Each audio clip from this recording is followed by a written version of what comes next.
ছাত্র আন্দোলনের সংহতি জানিয়ে বিক্ষোভের জেরে আরব আমিরাতে সাজা খাটছেন ৫৭ বাংলাদেশি। তাদের মুক্তির দাবি জানিয়েছেন পরিবারের সদস্যরা।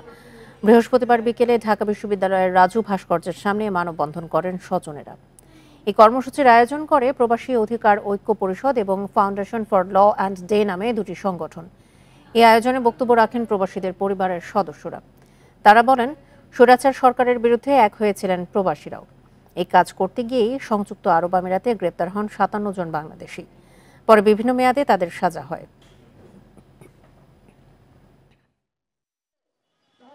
কর্মকর্তাদের নিয়োগ দেওয়া হয়েছে প্রবাসীদের রিস্কিউ করার জন্য। যে অ্যাম্বাসিডরকে দায়িত্ব দেওয়া হয়েছে তারা তাদের দায়িত্বের অবহেলা করেছে এবং তারাই মনে মনে রেমিটেন্স লিস্ট তৈরি করে লিস্ট দিয়ে প্রবাসীদেরকে ধরিয়ে দিয়েছে। তাদের দৃষ্টান্তমূলক শাস্তি দাবি করছি। হয়তো দুবাই গিয়ে আমরা লড়তে পারবো না, কিন্তু তাদের অধিকার নিয়ে আমরা বাংলাদেশে লড়তে চাই এবং আমরা বাংলাদেশে লড়বার জন্য প্রস্তুতি নিচ্ছি।